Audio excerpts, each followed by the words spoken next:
Salam sejahtera Malaysia. Selepas Najib Razak, tapi sebelum itu tekan butang subscribe, like, share. Selepas Najib Razak diarahkan membela diri oleh mahkamah, ini saya mau kongsi kepada anda yang ramai tidak tahu nih. Sekarang jam berapa? 10.55. Ramai orang tidak tahu tentang benda nih. Luahan perasaan. Adakah Najib Razak bakal akan menunjukkan jalan keluar bagi dirinya daripada UMNO? Inilah yang kita tunggu-tunggu. Adakah Najib Razak bakal akan meninggalkan UMNO? Inilah yang kita tunggu-tunggulah. Aku dah pernah bercakap lah. Kita sebaik dulu mikrofon. Okey. Adakah Najib Razak ini akan mengumumkan bahawa dia akan keluar UMNO? Inilah yang bakal ditunggu. Tiba-tiba Najib Razak memberi komen, sukarnya mencari sahabat sejati, kata Najib Razak. Saya fikir ini mempunyai maksud yang sangat-sangat mendalam, sangat-sangat mendalam. Banyak sahabat-sahabat dia. Contohnya Zahid Hamidi. Adakah Najib Razak kecewa pada Zahid Hamidi? Soalan besar tu. Siapa yang dia kecewa sebenarnya ni? Bekas Perdana Menteri Datuk Seri Najib Razak menyatakan kesukaran dalam mencari sahabat sejati, terutama mereka yang sanggup hadir di sesi ketika mendepani waktu kesusahan. Hantaran di Facebooknya turut mendakwa ramai hanya tunjuk muka sewaktu mencari kesenangan, dan ada juga yang bermuka-muka. Ini saya mau bagi tahu benda yang realiti. Kalau saya, benda yang realiti ialah jangan ikut sama-sama masuk dalam lubang. Kalau sudah dia jatuh dalam lubang, kasih selamat dia keluar dari lubang. Jangan kau terjun dalam lubang sekali. Jadi itulah yang mungkin berlaku. Okey, tetapi katanya, hidup ini memang penuh pengajaran. Dia kata, baguslah. Di kala kepahitan hari ini ada setitik kemanisannya dan penghargaan, katanya pada Rabu. Najib pada Rabu diperintah untuk membela diri oleh Mahkamah Tinggi atas pendakwaan 4 kes menggunakan kedudukan untuk suapan sebanyak 2.3 bilion dan 21 pertuduhan pengubahan wang haram. Okey. Dan akhirnya Najib Razak lah menunjukkan dia memang dia kecewa lah. Tapi dengan siapa dia kecewa? Ini masih menjadi misteri. Adakah dia akan keluar daripada UMNO dan buat parti sendiri? Aku tidak tahu.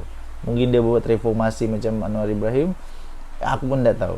Bekas Presiden UMNO itu berterima kasih kepada semua pihak yang menunggu, yang sanggup hadir dan menunggu perkembangan keputusan berhubung kes tersebut. Dilihat begitu ramai tulisan itu. Dilihat begitu ramai dari kalangan penyokong dan rakyat biasa yang mengenang jasa dan merindui dasar pentadbiran dahulu, dia kata. Taklah. Bukan semua.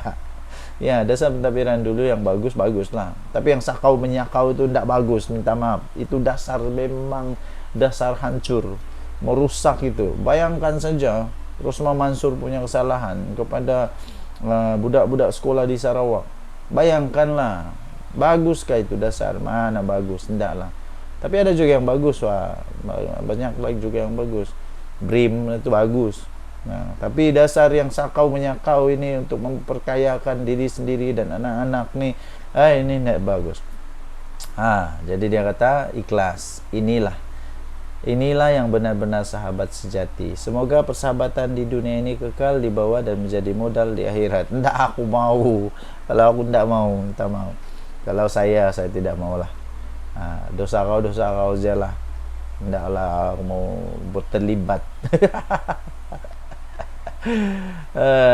Okey, tinggalkan komen anda. Siapa sebenarnya maksud Najib Razak ni? Siapa yang dia maksudkan? Anda boleh tinggalkan komen. Siapa sebenarnya maksud Najib Razak bahawa dia kata hanya tunjuk muka ketika senang, hanya tunjuk muka bila tapi bukan sahabat sejati. Siapalah yang suka bermuka-muka ni? Siapalah yang hanya hadir? Kesian juga Najib Razak. Apa itu, hanya tunjuk muka sewaktu mencari kesenangan. Dan ada juga yang bermuka-muka, dia kata siapalah ini, siapalah.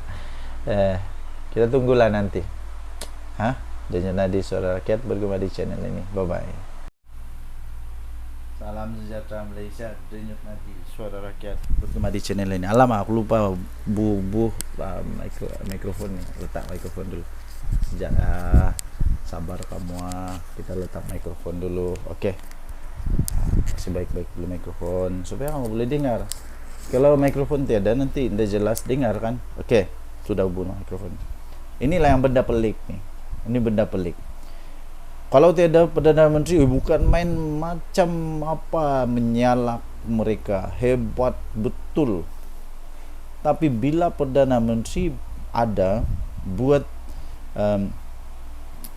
sesi tanya jawab, semua top 3 pembangkang gaib. Pelik bin ajaib. Apa yang kamu takut sangat dengan Perdana Menteri?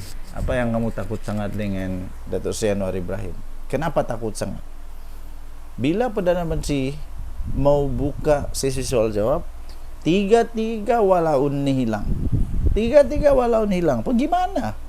Setiap kali pun macam begini terjadi, selalulah jadi begini. Top 3 pembangkang gaib ketika sesi PMQT. Kelibat 3 top 10. Kelibat top 3 pembangkang termasuk ketuanya Datuk Seri Hamzah Zainuddin tiada dalam sesi waktu pertanyaan-pertanyaan Perdana Menteri PMQT di Dewan Rakyat. Pagi tadi ini 29 Oktober punya cerita.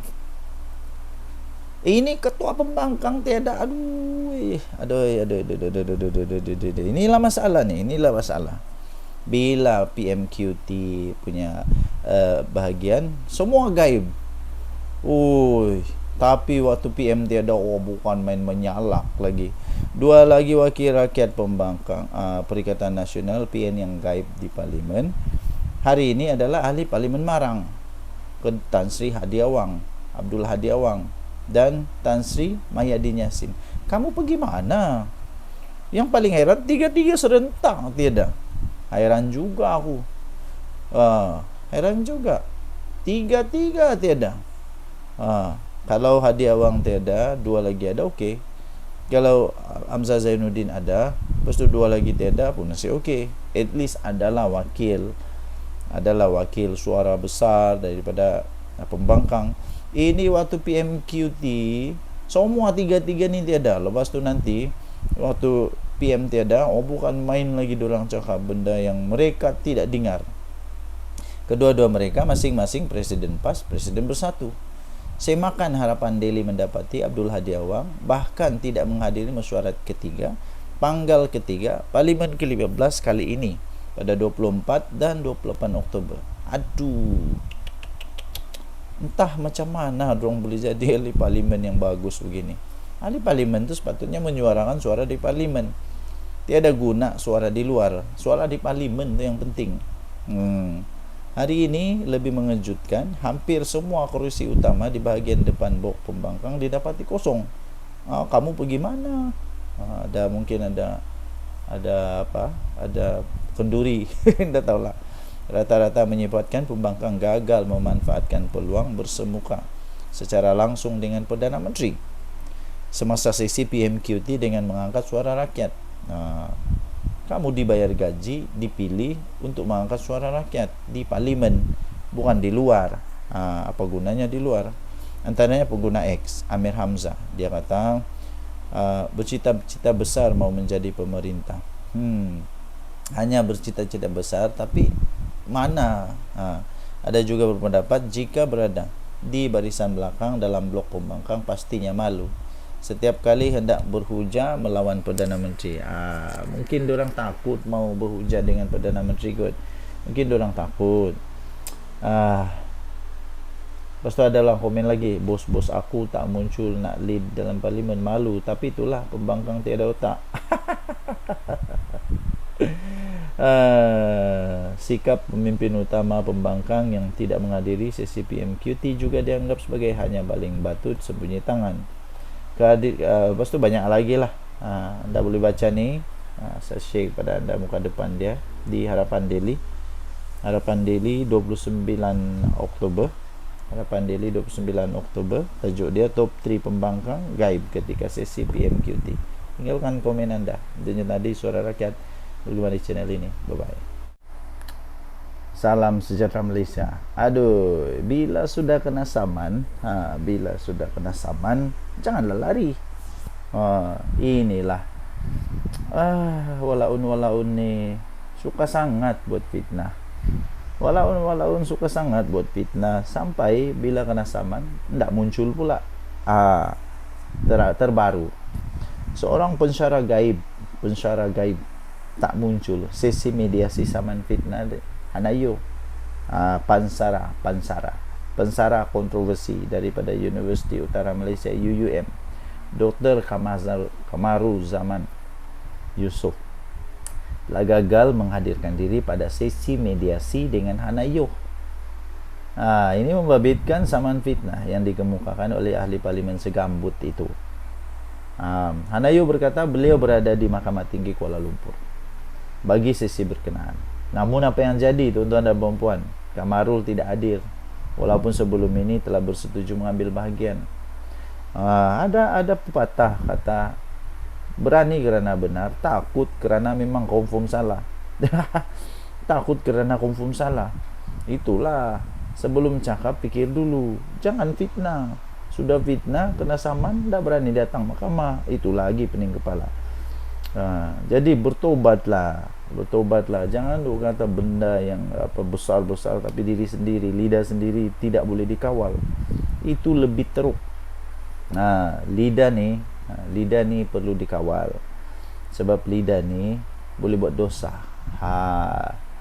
Dari hati timbul ke lidah. Apa yang di hati itulah di lidah. Mana boleh tanam durian tumbuhnya cempedak? Mana boleh tanam durian tumbuhnya buahnya anggur? Enggak. Jadi apa yang di dalam itu yang di lidah. Itulah dosa. Bertobatlah cepat-cepat, jangan buat fitnah, ya. Hana berkata beliau berada di Mahkamah Tinggi, tapi Kamarul tidak datang-datang.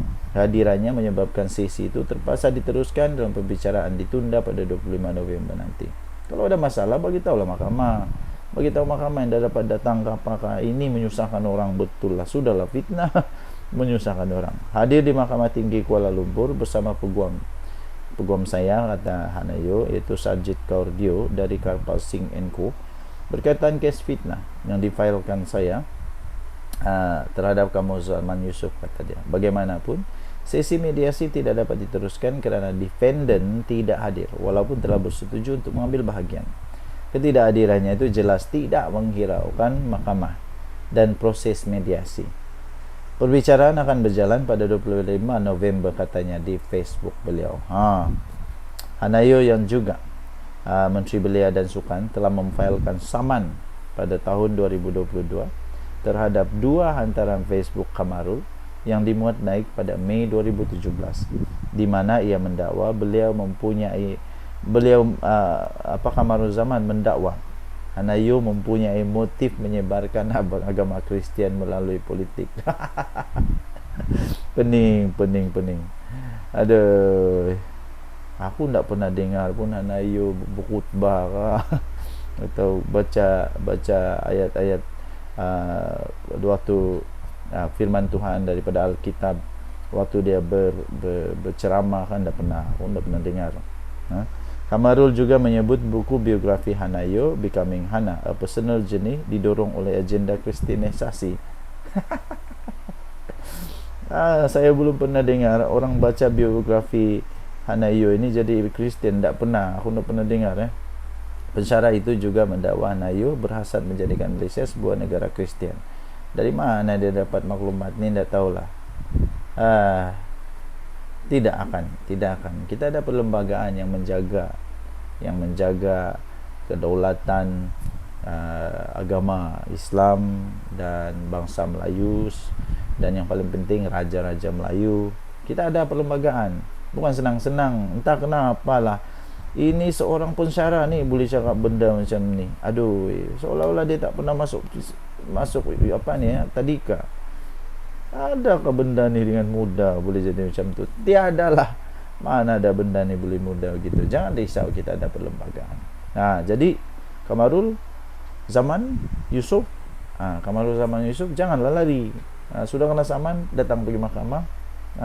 Buat baik-baik. Berjumpa lagi. Bye-bye. Salam sejahtera Malaysia. Denyut nadi suara rakyat bergema di channel ini. Selamat pagi.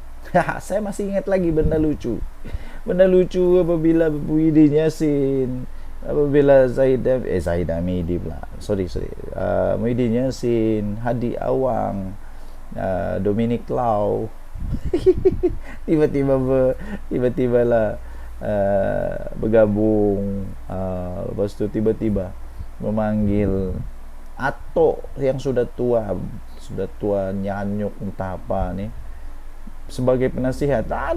Aku rasa ini benda paling lucu. Kenapa tidak ada lagi ke dalam bersatu dalam Perikatan Nasional yang bagus selain Mahathir ni? Kemudian dengan penuh semangat lah mengumumkan kami mau buat SG4. Saya SG4. Sidang kemuncak, siap ada gambar lagi. Sidang kemuncak Kerajaan 4 Negeri, State Government 4, Terengganu, Kedah, Kelantan dan Perlis. Waktu itu seram. Seram. Kenapa seram? Saya heran kenapa perlu Mahathir. Mahathir. Apa yang terjadi? SG4 makin lesu. Ingat best sangat. Rupanya enggak pun. Sekarang makin lesu. Kerajaan Madani terus yang bela kemajuan Kelantan, Terengganu, Kedah, Perlis. Siapa? Kerajaan Madani. Anda boleh baca sini ya. Di Harapan Daily. Tatkala SG4 semakin lesu. Dulu semangat betul, macam lah hebat sangat. Setelah tiada sebarang pelaburan antarabangsa diumumkan sejak pelancarannya setahun lalu, Pelan de Greta Kedah juga berisiko kini menjadi hanya retorik politik baru Perikatan Nasional. Kesian. Di mana? Sudah 1 tahun. Adakah pelaburan antarabangsa yang pergi masuk Kelantan, Terengganu, Kedah, Perlis ini dalam rangka SG4 ini? Adakah? Atau semua itu hasil daripada Kerajaan Madani punya usaha? Dalam majlis pelancaran Pelan de Greta Kedah baru-baru ini, agenda politik Menteri Besar Kedah jelas kelihatan apabila beliau menamakan isu Sungai Muda salah satu perjuangan Greta Kedah sebagaimana dilaporkan oleh Harakat Daily. Sanusi terus memainkan sentimen bahawa sumber air Kedah diambil secara percuma. Hakikatnya, Pulau Pinang adalah pemilik bersama Sungai Muda untuk 30 km terakhir sungai itu, dan justru hanya menggunakan sumber air yang melalui di tanahnya berdasarkan prinsip riparian. SG4 sudah hampir 14 bulan berlalu. 14 bulan sejak diumumkan, dan walaupun PN mendakwa komitmen pelaburan sudah diterima daripada Korea Selatan, daripada Jepun lah konon, daripada China lah konon, namun sampai sekarang tiada sebarang nama pelabur diumumkan. Kesian. Jika benarlah pelabur-pelabur ini adakah PN telah mencapai nilai pelaburan tersebut tanpa sebarang bantuan agensi persekutuan seperti MIDA? Ini semangat membuat SG4 rupanya berharap pada MIDA kah? Itu soalannya. Hakikatnya tanpa MIDA, negeri seperti Kedah tidak akan menikmati majoriti pelaburan asingnya sekarang. MIDA telah membawa masuk pelaburan berbilion ringgit ke dalam 4 negeri di bawah pentadbiran Perikatan Nasional. Misalnya dalam 6 bulan pertama 2024, pelaburan sebanyak 32 bilion itu telah dibawa masuk ke negeri Kedah. Ini menunjukkan Kerajaan Madani tidak mengamalkan sikap pilih kasih dengan menjunjung prinsip federalisme di mana rakyat di 4 negeri ini masih berhak untuk menikmati pembangunan secara seimbang. Bukan itu saja, bahkan dalam Belanjawan 2025 baru-baru ini, Perdana Menteri Datuk Seri Anwar Ibrahim terus mengangkat kebajikan dan kemajuan Perlis, Kelantan, Terengganu, Kedah Belanjawan 2025 turut menyebut akan mewujudkan perkumpulan ekonomi kluster yang mengikut keistimewaan negeri seperti industri kimia, termasuk khususnya di Pahang dan Terengganu, serta tenaga boleh baru seperti di Perlis dan di Sabah. Ini mengurangkan jurang ekonomi antara wilayah. Insentif cukai pendapatan pada kadar istimewa turut ditawarkan bagi pelaburan dalam 21 sektor ekonomi di Perlis, seperti di Perlis, Kedah, Kelantan, Terengganu, Sabah dan Sarawak tertakluk pada keberhasilan limpahan ekonomi. Walaupun PN cuba untuk menyemai benih walaupun PN cuba untuk menyemai benih anti federalisme menerusi retorik SG4, kerajaan Madani terus mencari jalan menambah baik sosioekonomi Perlis, Kedah, Terengganu dan Kelantan tanpa mengira agenda politik. Inilah prinsip keadilan yang dituntut oleh Islam, katanya. Pelaksanaan mengatasi kata-kata.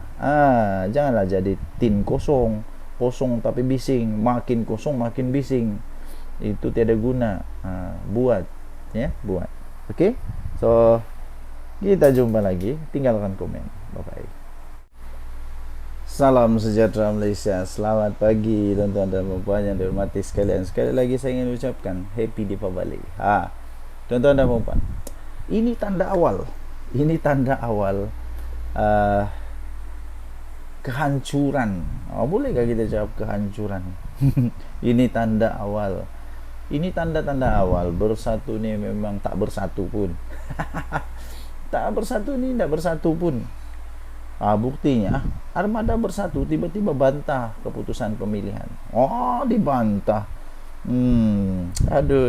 Ini bantah-membantah ni hanya terjadi bila benda sudah tidak betul.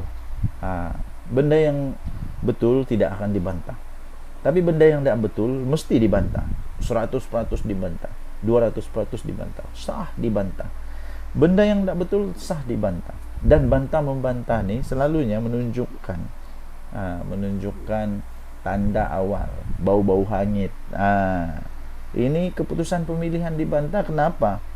Ada apa masalah dengan keputusannya Muhyiddin Yassin? Kesianlah parti Bersatu ni. Sudahlah tidak kuat. Sudahlah hanya berharap kepada PAS. Pemilihan dia sendiri pun dibantah oleh orang sendiri. Ini tak payahlah cakap orang luar. Orang sendiri pun membantah. Ini Armada Bersatu menyatakan bantahan terhadap keputusan pemilihan sayap itu yang diumumkan oleh jawatan kuasa pemilihan parti pada Selasa. Apa yang jadi? Rupanya dalam pemilihan parti pun ada masalah. Penolong setiausahanya Muhammad Faiz Rahmat berkata pengumuman itu mengundang tanda tanya bukan saja daripada perwakilan Armada tapi juga daripada ahli Bersatu di seluruh rakyat di negara ini. Seluruh rakyat? Taklah, saya pun dah kisah pun. Bukan seluruh rakyat dah kisah pun aku. Kamu bercakar, kamu bertarik rambut ke, tak kisah pun seluruh. Menurut beliau, JPP perlu menjawab beberapa persoalan, antaranya mengenai proses pemilihan. Sama ada ia dijalankan secara telus atau terdapat sebarang rancangan atau campur tangan individu tertentu yang mempunyai agenda pribadi bagi menentukan sebarang keputusan. Habislah. Muhyiddin Yassin sila jawab benda ni. Muhyiddin Yassin tolong jawab. Hal ini dibangkitkan kerana lebih 4,700 undi telah dibuat oleh perwakilan yang ingin memilih saf kepimpinan Armada Bersatu dengan adil dan terbuka. Mengapakah proses dan tata cara pemilihan kali ini dilihat tidak dibuat dengan baik dan teratur? Dia kata. Silap-silap ROS kena masuk campur ni. Sudahlah, selepas ini memang ada masalah dengan ROS yang dibangkitkan lah. Dulu itu pasal perlembagaan, ada orang bangkitkan tentang perlembagaan. Ini kali tentang pemilihan ini pun bersangkut dengan perlembagaan juga agaknya. Jadi bagaimana tu? Pening. Jadi bagi anda yang ingin masuk bersatu, pertimbangkan semula lah kot lah. Tapi kalau mau masuk silakan, tidak masalah. Kasi kuat-kuat bersatu, kesian bersatu, tidak kuatkan sekarang, hanya berharap pada PAS saja. Nah, yang banyak cakap, susah lah.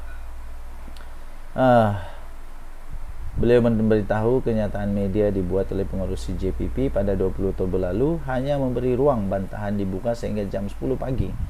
Yang Isnin dianggap satu proses yang tidak teratur dan di luar kebiasaan, kerana bantahan sepatutnya dilakukan selepas pengumuman dibuat.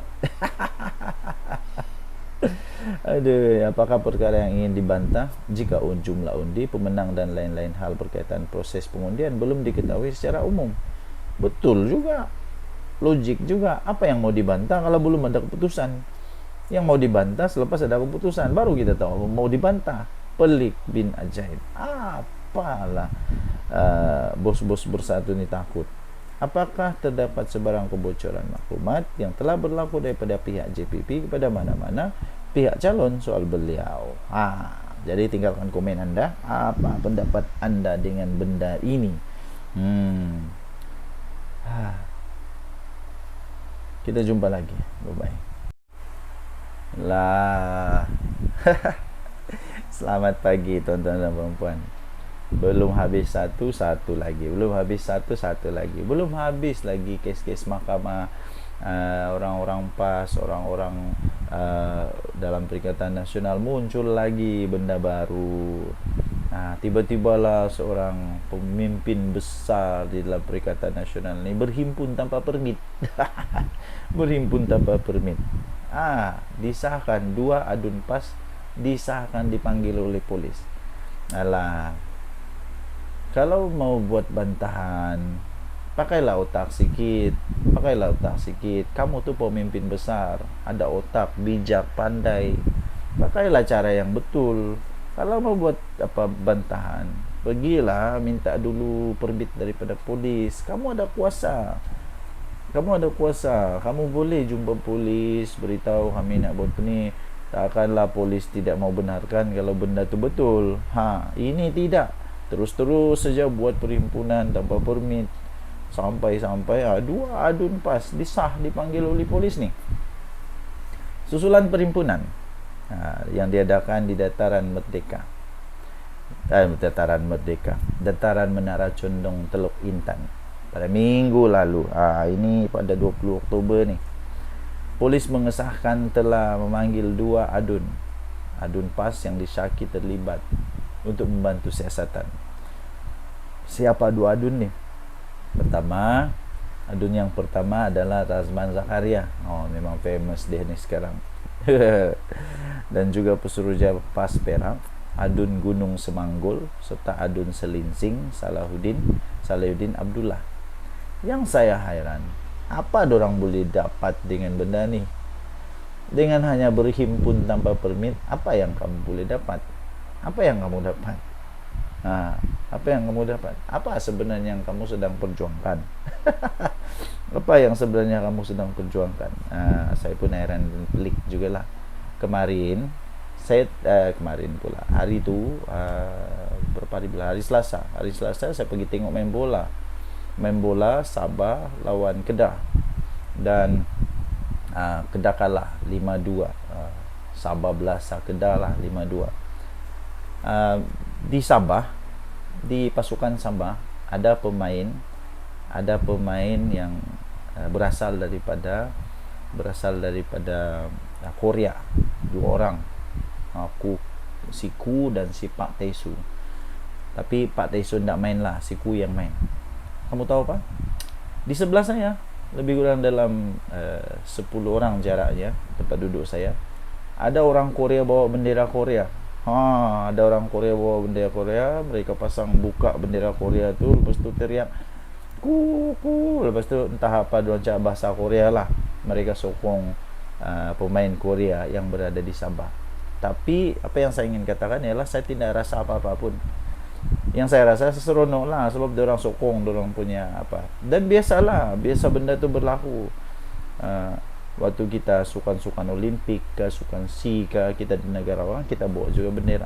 Okey. Tapi betul lah, apa yang dilakukan oleh pelancong-pelancong China itu memang dorang tak tahu, mungkin dorang tak tahu undang-undang negara kita, mungkin dorang tak tahu. Jadi bila sudah dorang tahu, mungkin dorang tidak akan buat lagi lah, mungkin dorang tidak buat lagi. Tapi yang boleh menjejaskan negara kita ialah kalau kita terlalu ekstrim sangat. Nanti bila mereka bawa benda ni, atau benda ni sudah tersebar sampai negara China, macam mana nanti kalau itu boleh menjejaskan hubungan ekonomi di antara China dan Malaysia? Itu susah. Nanti pelabur nak mau datang lagi, susah juga kan. Jadi sama juga, kalaulah saya marah, tiba-tiba saya marah, bendera Korea tu jangan bawa di sini. Las orang Korea tidak mau datang Sabah sudah. Jadi begitulah. Jadi poin kita di sini ialah adun-adun ni bijak. Mereka bijak semua. Jadi patut minta permit lah. Janganlah buat benda yang tidak permit. Bila sudah kena siasat, salahkan polis, salahkan Anwar, salahkan Madani, macam-macam salahkan. Sedangkan yang salahnya siapa anda tahulah. Ini disahkan oleh Ketua Polis Perak, Datuk Azizi Mat Aris, berkata selain mereka terdapat 3 lagi individu yang difahamkan dari parti itu telah dirakam percakapan di Ibu Pejabat Polis Daerah Hilir Perak semalam. Okey, so apa komen anda? Ini berdasarkan kesalahan kes disiasat bawah Seksyen 9-1 Akta Himpunan Aman 2012 kerana berhimpun selain berucap tanpa kebenaran, katanya dalam satu sidang video secara media petang tadi. Okey. Terdahulu perhimpunan mengibarkan jalur gemilang itu diadakan sebagai reaksi kepada sekumpulan pelancong China yang mengibarkan bendera negara mereka di sini. Setakat ini, kata Azizi, 8 laporan polis diterima pihaknya berhubung himpunan tersebut. Selain kertas siasatan akan dirujuk kepada Ketua Jabatan Siasatan Jenayah Perak untuk tindakan lanjut. Kita jumpa lagi. Tinggalkan komen anda. Bye.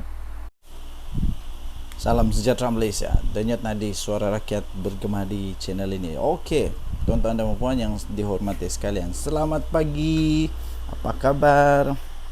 Okey, tuan-tuan dan puan yang dihormati sekalian, kita semua sudah tahu, rata-rata seluruh rakyat Malaysia sudah tahulah apa yang terjadi pada Datuk Seri Najib Tun Razak, bekas Perdana Menteri Malaysia yang telah pun disahkan terpaksa membela diri. Semua orang tahu tentang perkara itu, tapi jangan skip video ini kerana saya ingin kongsikan kepada anda rahsia sulit yang ramai rakyat Malaysia tidak tahu, yang mereka hanya tahu Najib kena di mahkamah, tapi ramai yang tidak tahu tentang perkara ini. Rahsia ini ramai yang tidak tahu. Saya ingin kongsikan kepada anda 8 rahsia yang rakyat Malaysia yang tidak tahu tentang Najib dan 1MDB. Ini disebut di mahkamah, dinyatakan oleh Hakim Mahkamah Tinggi. 8 perkara. Yang pertama, ramai yang tidak tahu perkara ni. Kenapa Najib kalah? Yang pertama, kerana tertuduh, iaitu Najib Razak, mempunyai kawalan dan kuasa penuh ke atas perbelanjaan akaun bank peribadinya. Pertama, dia ada kawalan penuh. Dan kuasa penuh.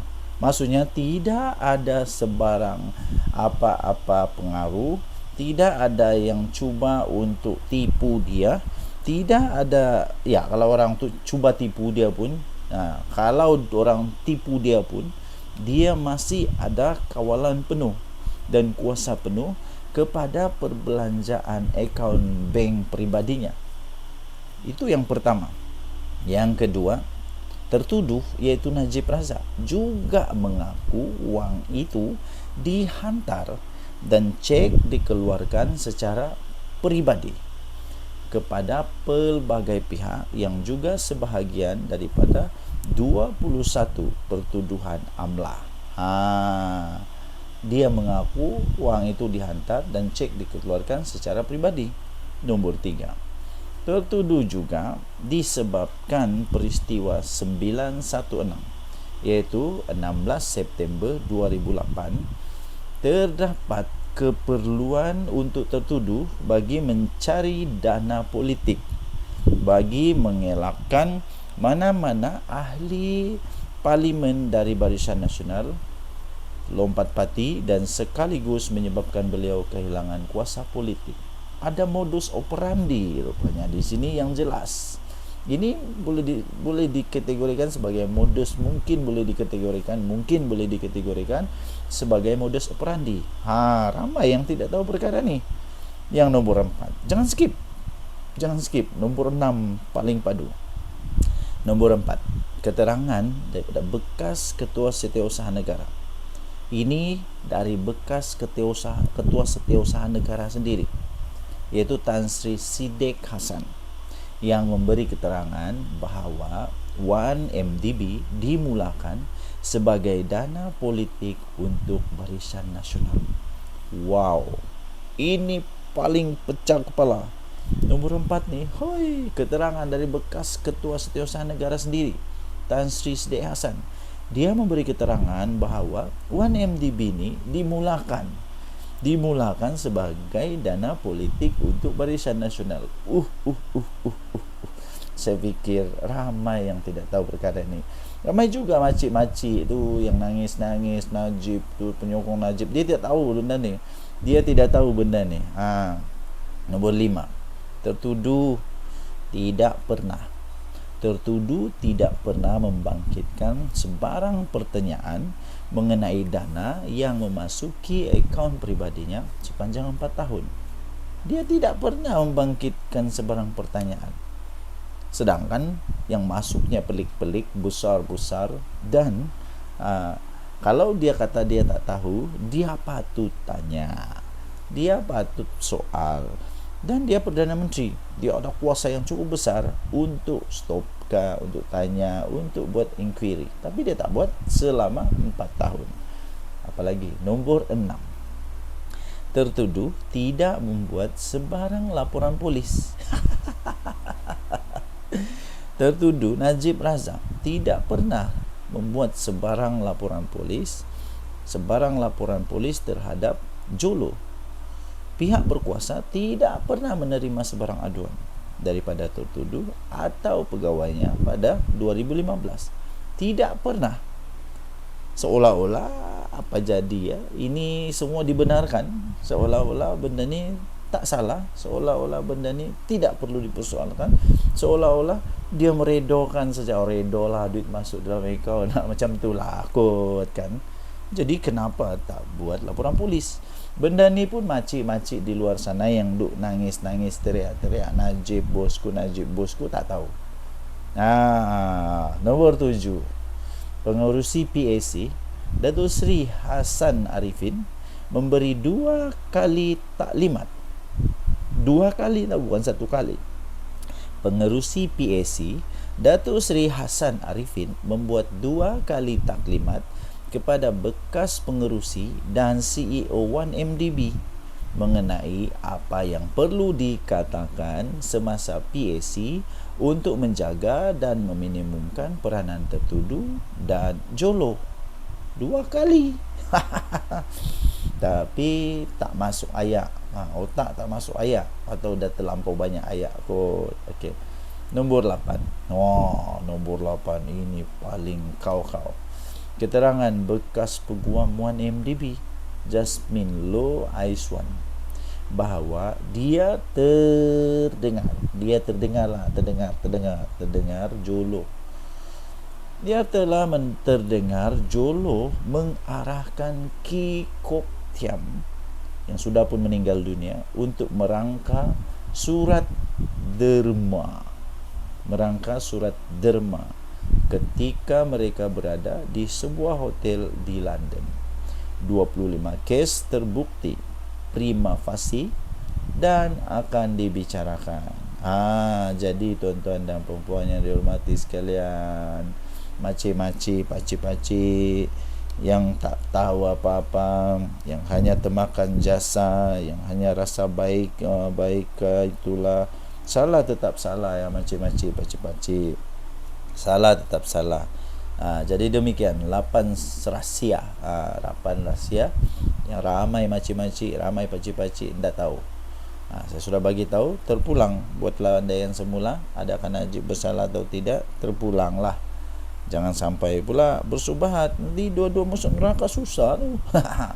Okey, so tinggalkan komen anda. Denyut nadi suara rakyat bergema di channel ini. Jangan lupa tekan butang subscribe, like dan share. Malaysia kita punya, cintai Malaysiaku, kita jaga kita. Bye-bye. Salam sejahtera Malaysia. Selamat pagi tuan-tuan dan puan yang dihormati sekalian. Kita tukar topi pula. Tukar topik lah. Tukar topi, tukar topik. Tapi isinya tetap sama. Sebelum itu saya ingin ucapkan selamat menyambut Hari Deepavali pada seluruh rakyat Malaysia, dimanapun anda berada, sama ada anda berada di Malaysia kah, di India kah, di mana-mana lah anda berada, kita sama-sama mengucapkan selamat Deepavali kepada seluruh rakyat Malaysia yang menyambut Deepavali. Kita terus berusaha untuk mengekalkan keharmonian negara Malaysia. Yang paling penting kita jaga kemerdekaan negara kita Malaysia. Kita tolak kebencian, bibit-bibit kebencian yang ditanam oleh orang-orang yang entah hendak bertanggungjawab. Kita tolak semua itu. Kita mau jaga Malaysia supaya Malaysia terus aman damai, terus dalam hidup harmoni. Yang sudah lama kita jaga ni. Jangan sampai hanya kerana politik yang palui itu kita pula berpecah belah. Ada kawan tanya saya. Ini pasal samalah, pasal rasuah juga SPRM. Siapa lagi kalau bukan Najib Razak? Ada orang tanya saya, habis kalaulah tiba-tiba UMNO keluar daripada kerajaan selepas Najib Razak didapati dia punya dakwaan terhadap Najib Razak itu berasas betul, tepat dan tidak cacat, dan dia diarahkan untuk membela diri. Kalaulah UMNO tiba-tiba kecewa dan keluar kerajaan, macam mana? Saya kata keluarlah. Apa masalah? Tidak masalah. Tapi faktanya tuan-tuan dan puan yang dihormati sekalian, faktanya ada dua. Pertama sekali, Zahid Hamidi sudah memberikan respon awal dia. Respon awal Zahid Hamidi, dia kata ini peluang untuk Najib Razak membuktikan bahawa dia tidak bersalah. Ini maksudnya bahawa Zahid Hamidi sudah mulai dapat terima keputusan-keputusan yang dibuat oleh mahkamah tanpa mewujudkan lagi sentimen seolah-olah Najib betul-betul tak salah dan sebagainya. Ditambah pula pengakuan Najib Razak bahawa memang ada skandal di dalam 1MDB, salah laku dalam 1MDB. Kedua, berita-berita sekarang semakin hangat bahawa Pakatan Harapan dan Barisan Nasional mungkin bekerjasama di dalam PRN yang akan datang, terutamanya PRN di Sabah.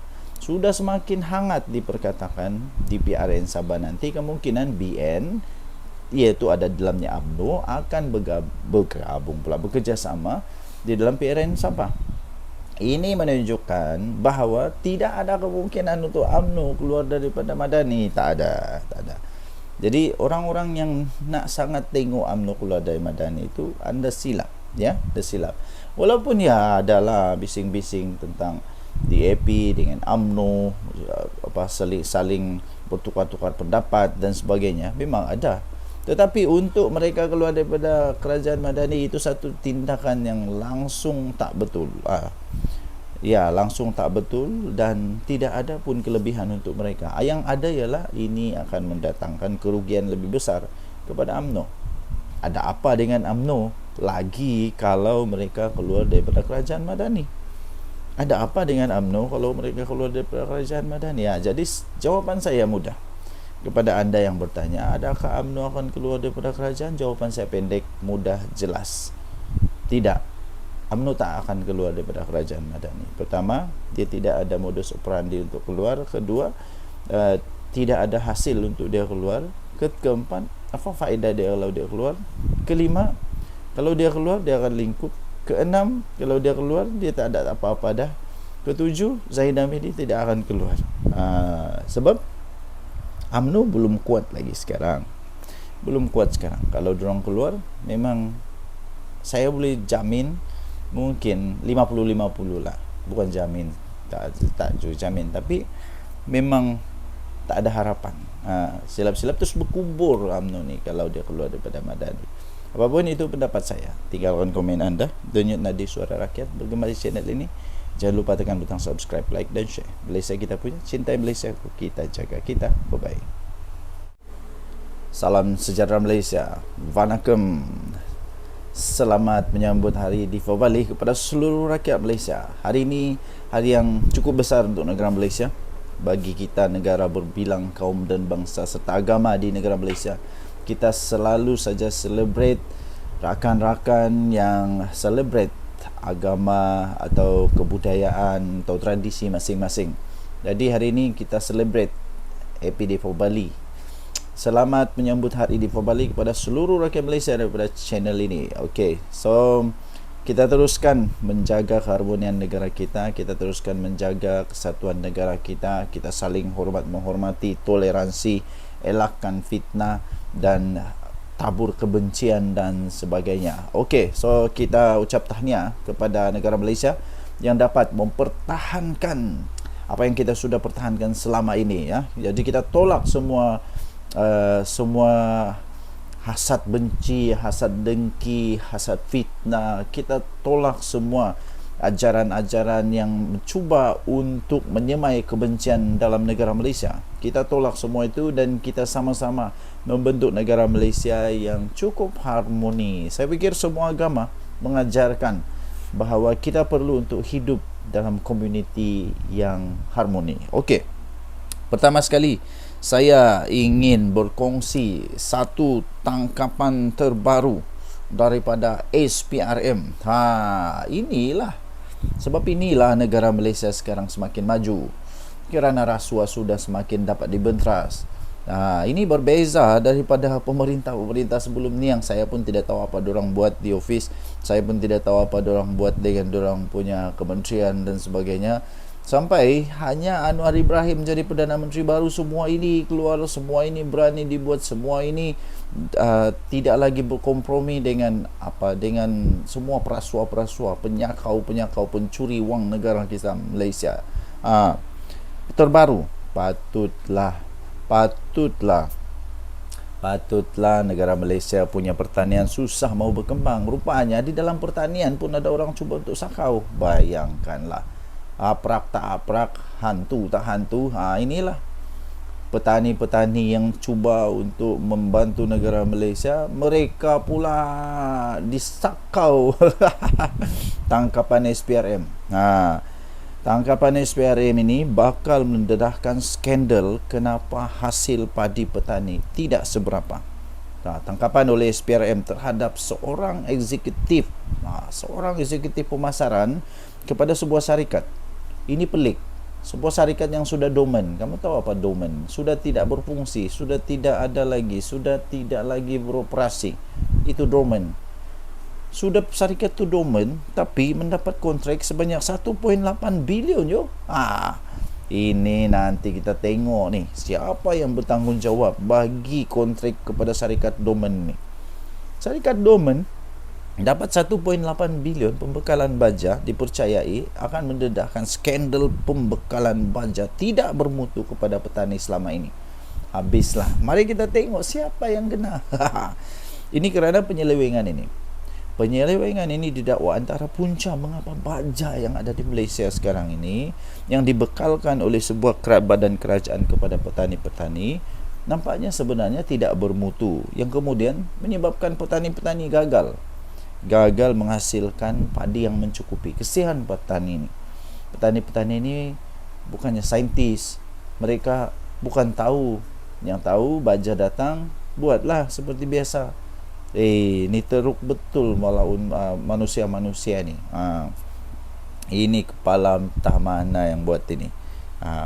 Bagi aktivis media sosial yang giat membangkitkan isu penyelewengan dalam sektor pertanian, Hishamuddin Ghazali dan Sam Gaz, isu ini akan meledakkan apa yang berlaku sebenarnya selama ini. Ini dia. Lepas tu dia sebut apa? Pembangkang Perikatan Nasional. Pembangkang Perikatan Nasional duk pertikai beras putih tempatan tidak cukup di pasaran, dia kata. Zaman mereka jadi kerajaan 33 bulan, duk bekal baja subsidi. Tak ikut spek. 15,000 tan kepada pesawah hasil. Hingga hasil jadi rendah, tak apa pula.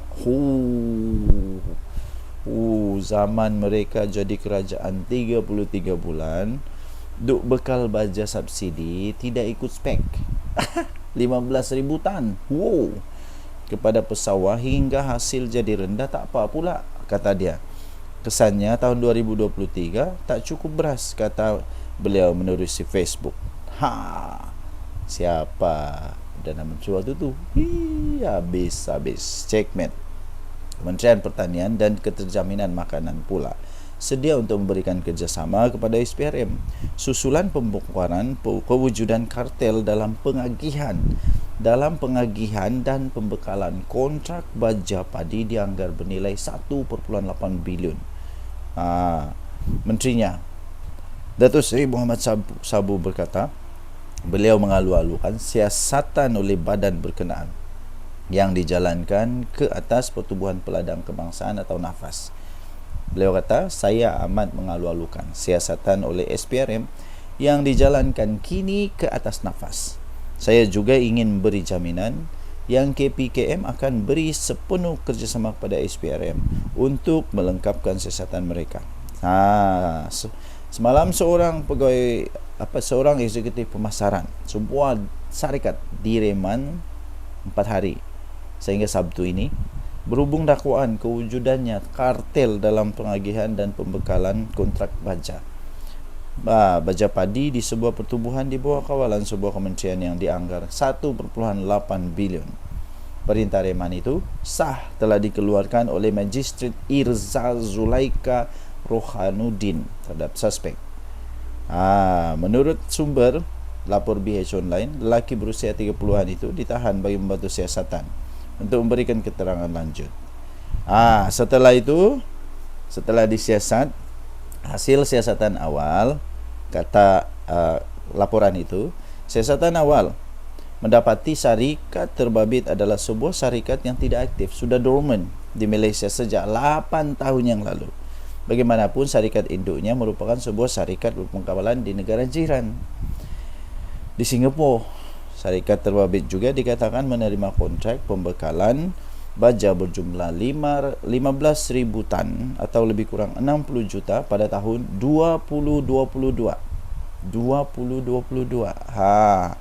Siapa Perdana Menteri waktu itu, cik? Pemberian kontrak sangat meragukan dipercayai dibuat atas arahan pihak tertinggi pertubuhan tanpa kelulusan lembaga pengarah dan diberikan secara rundingan terus atas alasan pembelian darurat. Bila sebut darurat, aku ingat pula seorang manusia di Malaysia ni lah. Okay, so untuk mendapatkan berita yang lebih jelas, lebih lengkap, anda boleh layari ini di Harapan Daily. Bukan Haraka ya, Harapan Daily. Ini Harapan Daily, tangkapan SPRM bakal dedahkan skandal apa ni? Kenapa hasil padi petani tidak seberapa. Okey, kita jumpa lagi. Baik.